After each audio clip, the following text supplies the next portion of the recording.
Capítulo 6, del versículo 13 al 20. Y perdónenme que los haga mover tanto, pero les ruego el favor que por honor a nuestro santo Dios, cuando Él habla a nosotros, nos ponemos en pie y reverentemente, muy reverentemente, vamos a escuchar la voz de la palabra de Dios, la voz del Señor. Esto es lo que el Espíritu Santo habla a su iglesia en esta mañana. Leemos la palabra del Señor en el nombre del Padre, del Hijo y del Espíritu Santo. Dice así: porque desde el más chico de ellos hasta el más grande, cada uno sigue la avaricia, y desde el profeta hasta el sacerdote, todos son engañadores, y curan la herida de mi pueblo con liviandad, diciendo: paz, paz, y no hay paz. ¿Se han avergonzado de haber hecho abominación? Ciertamente no se han avergonzado, ni aún saben tener vergüenza. Por tanto, caerán entre los que caigan. Cuando los castigue, caerán, dice Jehová. Así dijo Jehová: paraos en los caminos y mirad y preguntad por las sendas antiguas cuál sea el buen camino, y andad por él, y hallaréis descanso para vuestra alma. Mas dijeron: no andaremos. Puse también sobre vosotros atalayas que dijeren: escuchad al sonido de la trompeta. Y dijeron ellos: no escucharemos. Por tanto, oíd naciones, y entended, oh congregación, lo que sucederá. Oye, tierra, he aquí yo traigo mal sobre este pueblo, el fruto de sus pensamientos, porque no escucharon mis palabras y aborrecieron mi ley. ¿Para qué a mí este incienso de Sabá y la buena caña olorosa de tierra lejana? Vuestros holocaustos no son aceptables, ni vuestros sacrificios me agradan. Palabra de Dios. Nuestro buen Dios, a ti te place hablar a tu pueblo por tu palabra. Hoy estamos frente a la Escritura. Señor, enséñanos a discernir tu palabra, que seamos un pueblo dócil a tu palabra. Como dijo el Señor Jesucristo: Éfata, ábranse el oído, ábranse los oídos de los que estamos aquí, que podamos escuchar atentamente la voz de Dios. Prepárese el corazón de cada uno de nosotros para que la palabra de Dios sea sembrada como una semilla fructífera que dará fruto a su tiempo, que dará fruto al 60, al 30, al 60 y al 100 por uno. Y te damos gracias porque hoy tu palabra nos edifica, tu palabra nos consuela, tu palabra nos transforma, tu palabra nos dirige. En Cristo Jesús oramos esta mañana para estar dispuestos a tu palabra, para que tu nombre sea glorificado por los siglos de los siglos en tu iglesia. Amén y amén. Bien, hermanos, podemos sentarnos.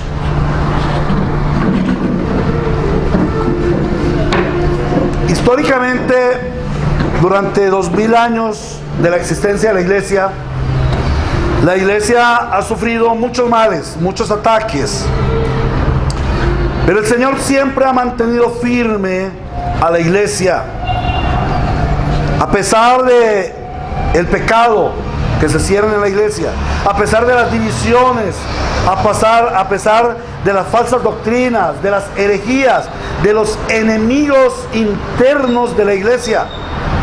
El Señor es fiel y mantiene su iglesia firme. Dios, el Señor, se ha guardado su remanente, como lo prometió en Mateo 16:18. Y yo también te digo que tú eres Pedro, y sobre esta roca edificaré mi iglesia, y las puertas del Hades no prevalecerán contra ella. El Señor ha mantenido fiel esa promesa de que a pesar de que la iglesia sufra los embates, los ataques de nuestro adversario el diablo, Él siempre la mantendrá firme, sembrada sobre la roca, y ningún ataque podrá vencer y derrotar a la iglesia. Ahora, debemos preguntarnos: ¿y cómo es que Dios ha preservado su iglesia? ¿Qué ha hecho que los santos perseveremos a través de los siglos a pesar de los ataques? Y la respuesta nos la da el versículo que hoy estamos a punto de estudiar, de analizar. Versículo 16 de Jeremías capítulo 6.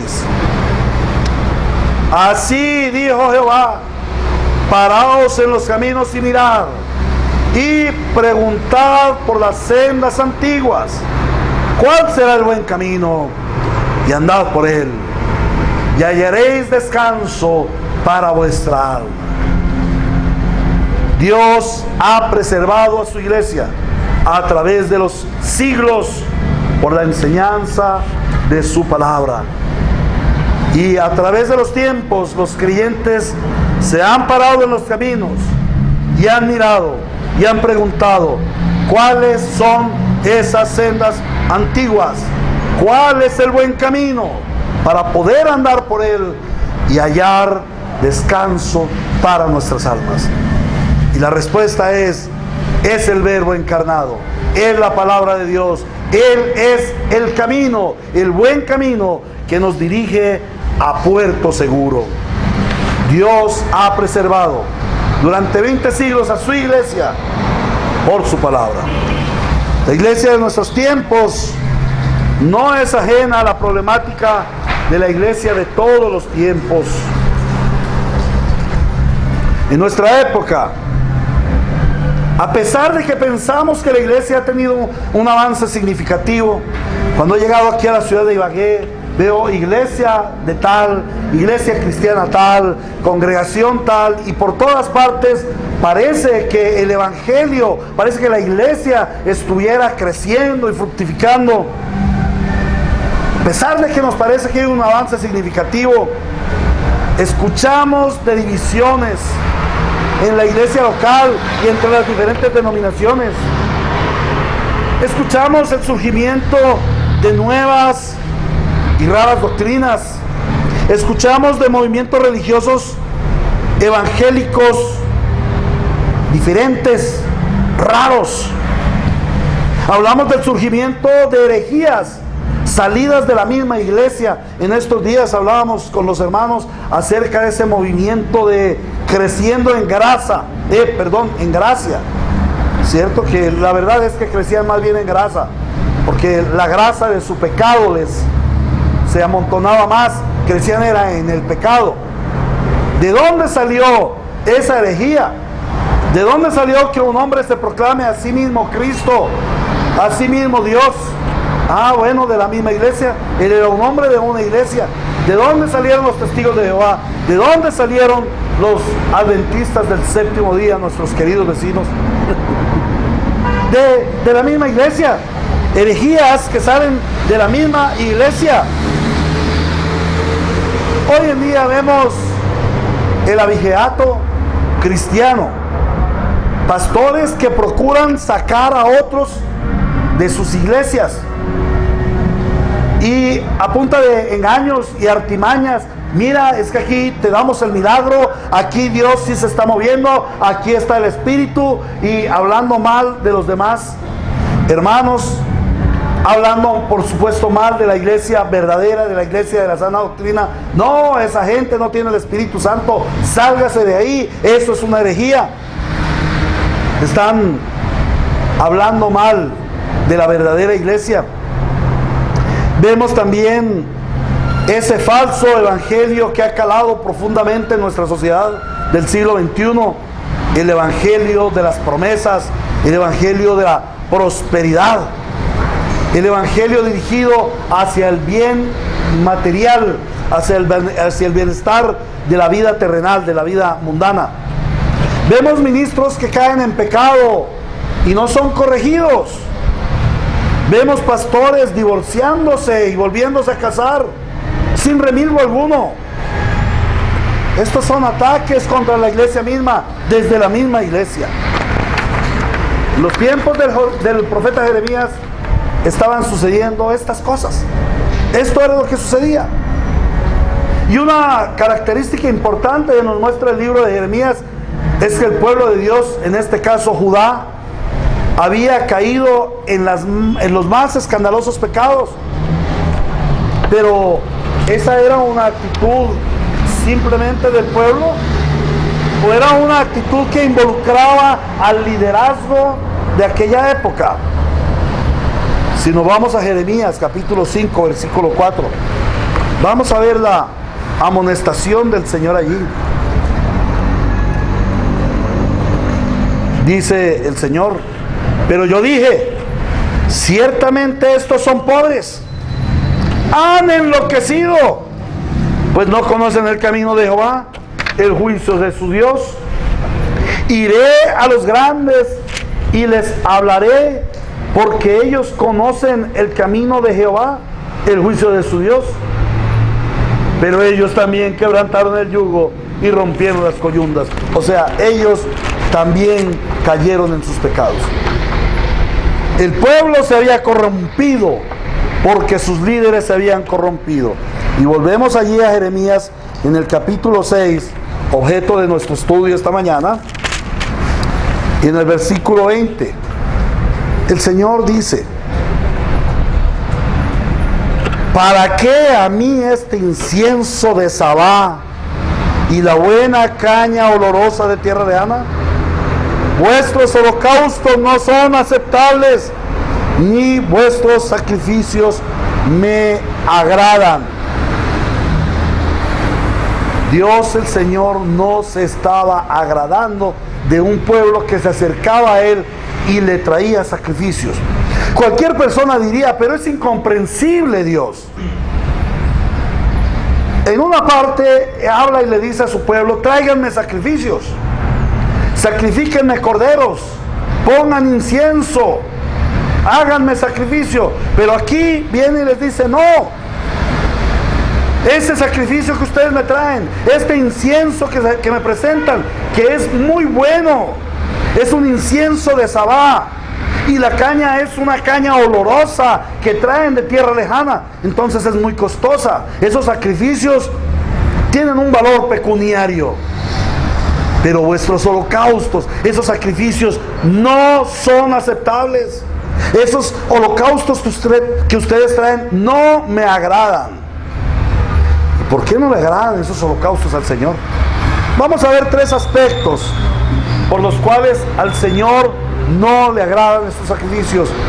Y esos 3 aspectos tienen que ver con la corrupción del pueblo de Dios, que nos muestra el pasaje que estaba sucediendo en la época del profeta Jeremías.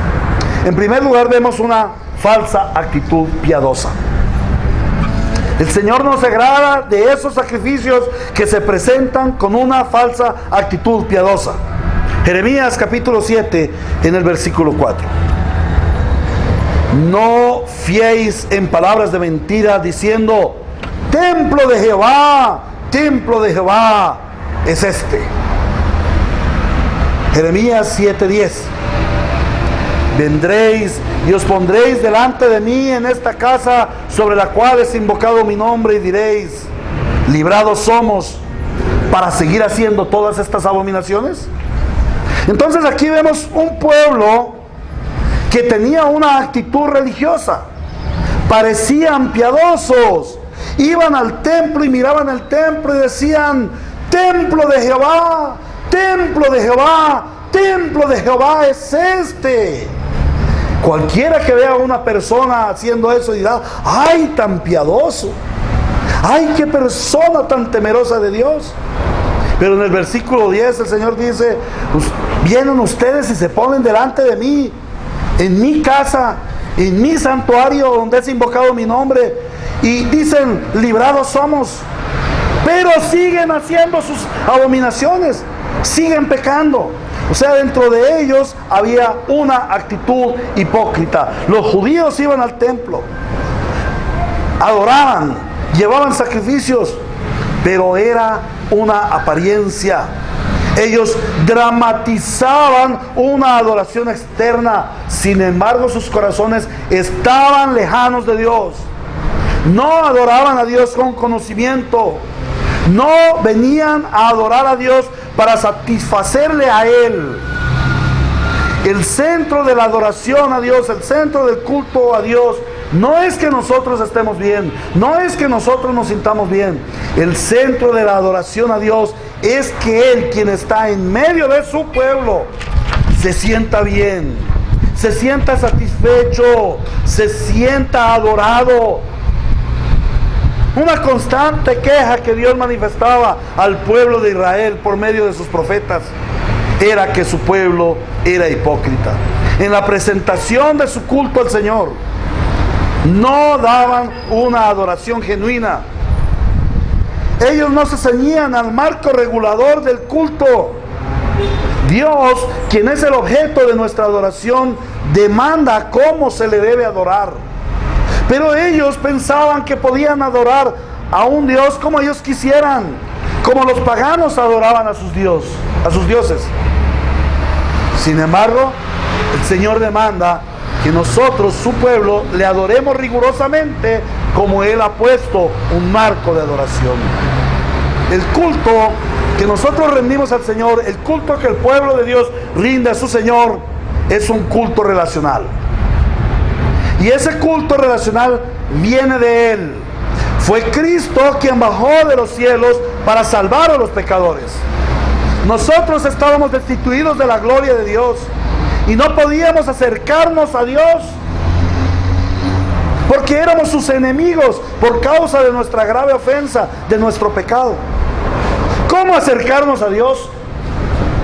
En los casos que vemos en la Biblia de hombres que se acercaron a Dios por su propia voluntad, por su propia forma de ser, por su propio pensamiento, fueron liquidados inmediatamente.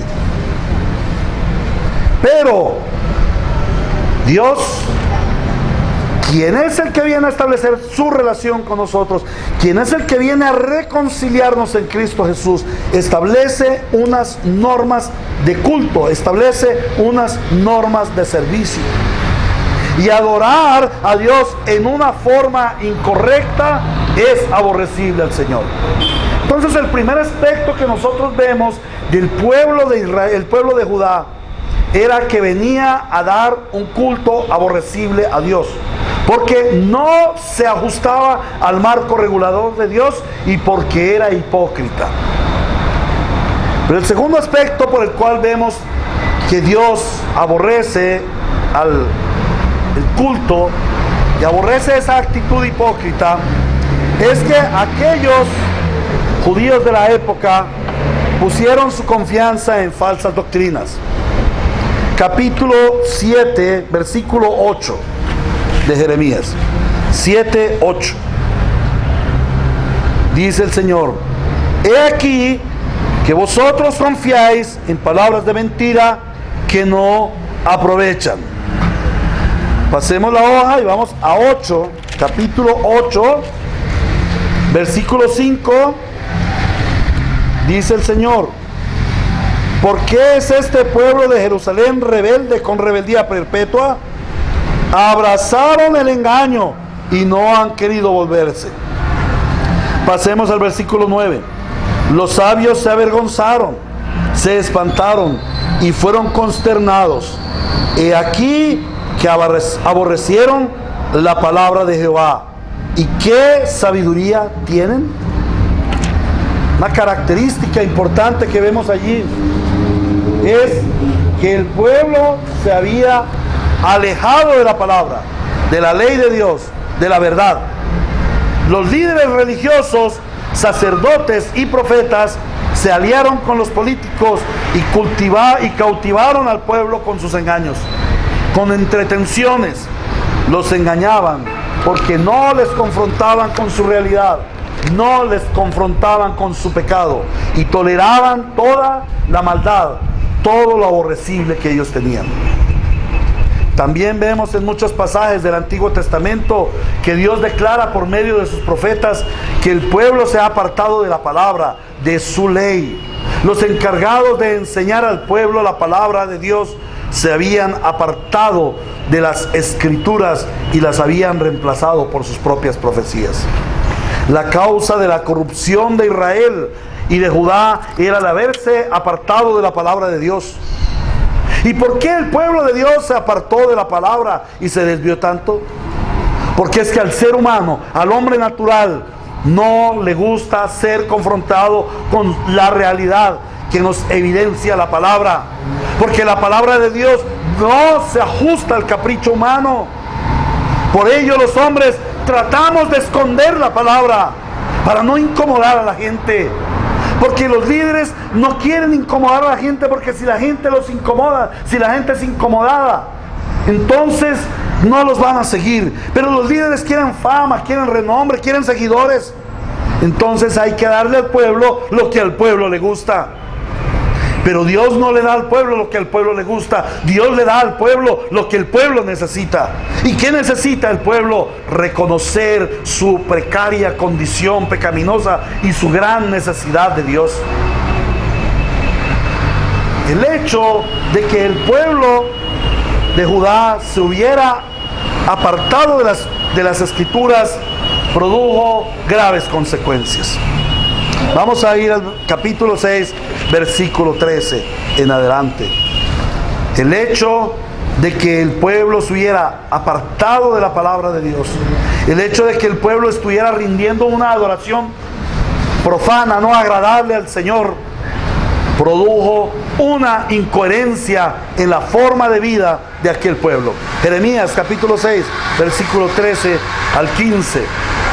Dice: porque desde el más chico de ellos hasta el más grande, cada uno sigue la avaricia, y desde el profeta hasta el sacerdote, todos son engañadores. Y curan la herida de mi pueblo con liviandad, diciendo: paz, paz, y no hay paz. ¿Se han avergonzado de haber hecho abominación? Ciertamente que no se han avergonzado, ni aún saben tener vergüenza.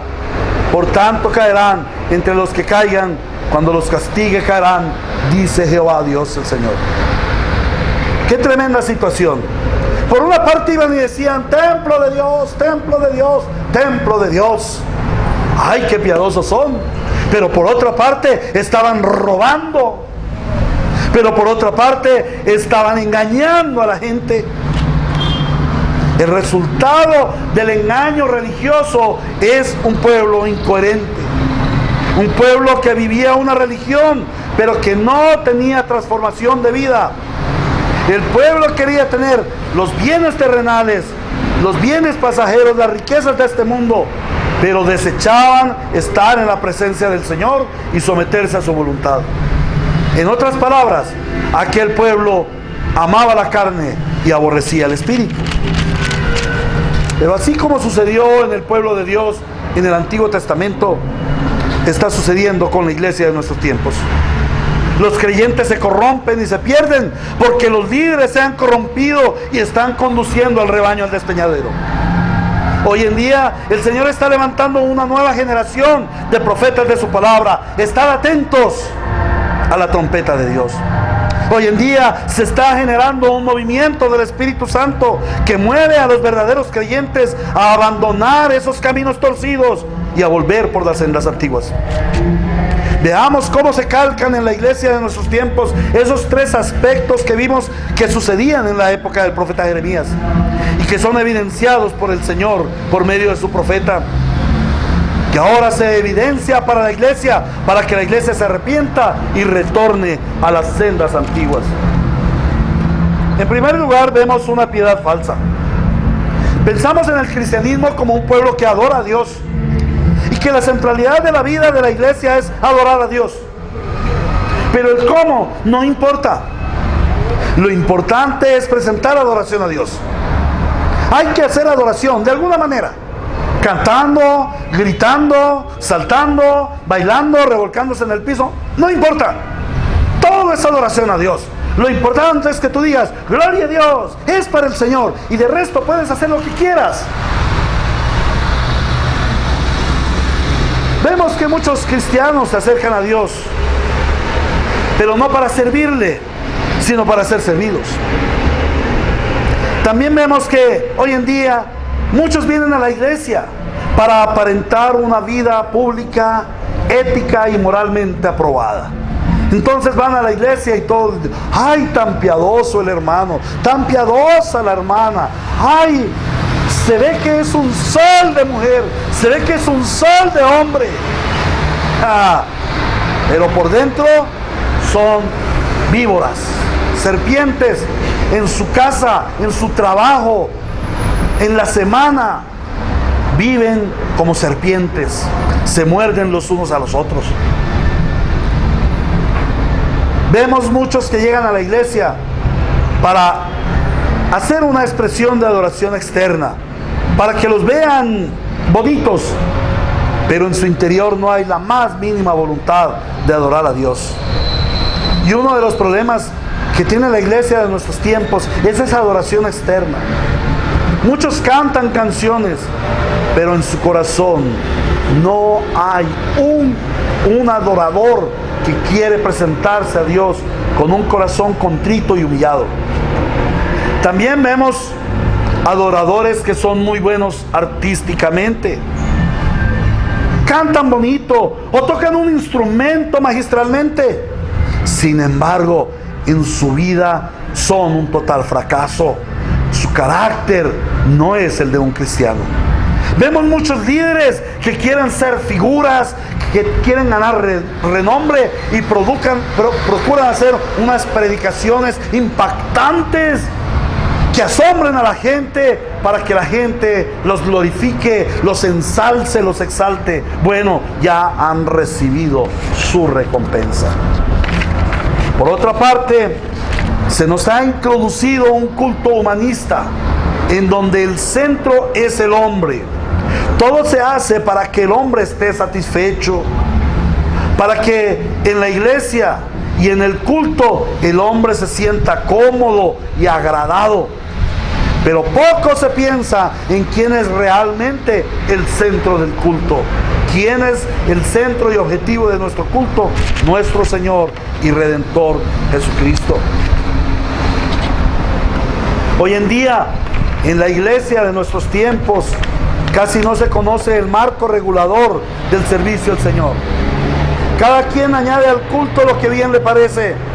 Y en muchas iglesias se están haciendo sacrificios que aún son abominación a Dios. Así como en el Antiguo Testamento hay un marco para la regulación de la adoración, en la palabra se nos da un marco regulador para el culto del Nuevo Testamento.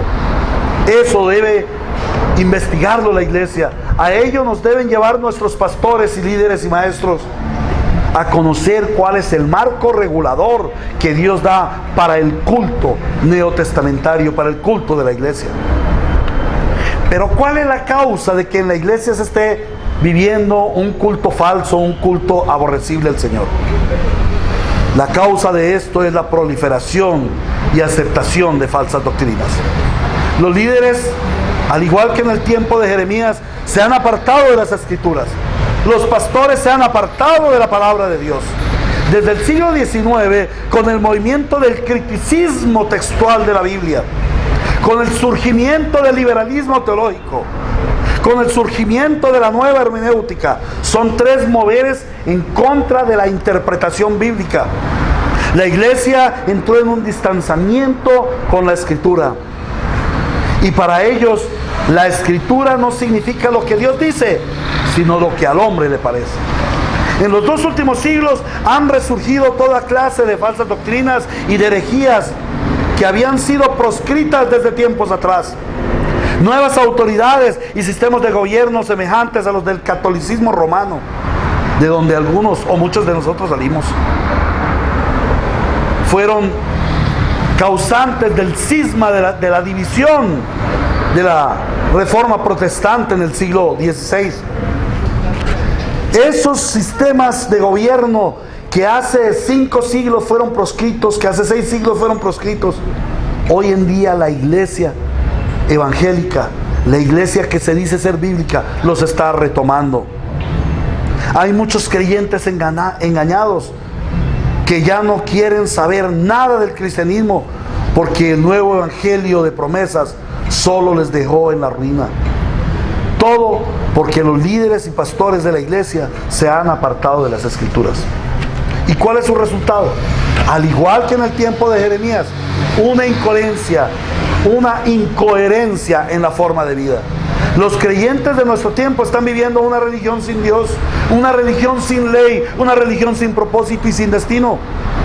Basta preguntar a los que se dicen ser cristianos acerca de la razón de su existencia como cristianos y su destino eterno. Y generalmente ellos van a decir que fueron llamados a ser salvos para vivir felices, que fueron llamados por Cristo para vivir la felicidad. Oiga, y ni siquiera, y ni qué decir cuando nosotros preguntamos acerca de su destino eterno. El cristianismo de hoy es un cristianismo diluido, es un cristianismo barato, es un cristianismo pasajero, es un cristianismo dirigido a este mundo terrenal. La iglesia está pasando por vergüenzas porque los creyentes somos igual o más pecadores que los impíos, porque no hay diferencia entre los que debiésemos ser santos y los profanos, porque los que debiésemos ser ejemplo de virtud, sal y luz de la tierra, nos hemos corrompido y no alumbramos ni damos sabor de santidad a esta tierra perdida en sus delitos y pecados. La iglesia del mundo moderno no vive en función de los bienes espirituales eternos y no se está preparando para la vida venidera. Es una iglesia sin esperanza gloriosa. ¿Cuál es pues la demanda de Dios entonces para su iglesia hoy en día? El Señor dice: vuelvan a las sendas antiguas. ¿Y cuáles son esas sendas antiguas? Las Escrituras, la sagrada palabra del Señor. En primer lugar, la iglesia debe volver a leer públicamente las Escrituras. Y es muy agradable cuando una iglesia toma por disciplina leer un capítulo cada domingo, cada reunión, un capítulo del Nuevo Testamento, un capítulo del Antiguo Testamento, un capítulo de los Salmos. La iglesia debe volver a leer públicamente las Escrituras, a voz en cuello. La iglesia debe volver a meditar en las Escrituras. La iglesia debe tomar la palabra de Dios y ahondar en ella, y meditar en ella, y pensar en ella, y guardarla en el corazón, y en la mente, y en la semana estar pensando en lo que la palabra de Dios nos habló el domingo. La iglesia debe estudiar profundamente la Biblia. Entre ayer y antes de ayer, se hizo una propuesta para que las iglesias El Salvador aquí y desde la Cruz en Picaleña tomemos un instituto bíblico para ahondar en el conocimiento de las Escrituras, porque es que hoy en día los famosos institutos que hacen las iglesias son institutos para entrenar gente para hacer lo malo a los ojos de Dios, para presentar un culto aborrecible al Señor. Se hacen institutos para entrenar a la gente a echar fuera demonios, y yo no veo ningún entrenamiento en la Biblia de echar demonios. Para entrenar a la gente cómo ser apóstoles, y yo no veo en la Biblia sino los apóstoles que Cristo mismo llamó para sí, para su servicio, para su ministerio. Entrenan ministros para echar fuera demonios, para hacer exorcismos, pero yo no veo a Pablo enseñándole a Timoteo cómo expulsar demonios. Yo no veo a Pedro enseñando: es que ustedes deben expulsar demonios así y asá, y si el demonio le habla, diga esto, o haga aquello, o preséntele un crucifijo, o diga las palabras mágicas, fuera en el nombre de Jesús. Yo no veo eso en la Biblia. Pero eso es lo que hacen hoy las pseudoiglesias. Entonces la iglesia debe volver a estudiar profundamente las Escrituras. Está la propuesta para ustedes, hermanos, para que se presente, para que tomemos el instituto bíblico. La iglesia debe orar las Escrituras. Nuestras oraciones no pueden ser oraciones salidas de nuestra mente. Conocí a alguien que me decía que habían hermanos que hacían oraciones franciscanas. Señor, gracias por el lindo día, por el lindo sol, por el lindo gato, por el lindo perro, y así pasando por toda la naturaleza. Esas son oraciones franciscanas. ¿Cuáles son las oraciones bíblicas? ¿Cada cuánto se ora el Padre Nuestro, se medita en el Padre Nuestro en la iglesia? Cada cuánto tomamos las oraciones de Daniel, de los profetas, cuando se acercaban y decían: Señor Dios eterno, santo, soberano, glorioso, justo, misericordioso, que has hecho maravillas y prodigios, y que has tenido misericordia de este pueblo que es malo, de este pueblo pecador, de este pueblo que hace lo malo ante tus ojos. Grande eres tú, lleno de misericordia, Señor. Y si te place, Señor, si a ti te place, no es que yo te esté ordenando ni pidiendo, sino si a su merced le da el placer de hacerlo, concédenos esta gracia, concédenos este favor. Cuando oramos las Escrituras, hoy en día, si oigo oraciones tales como: ordénale al Señor, Señor, manda lluvia, Señor, trae la paz.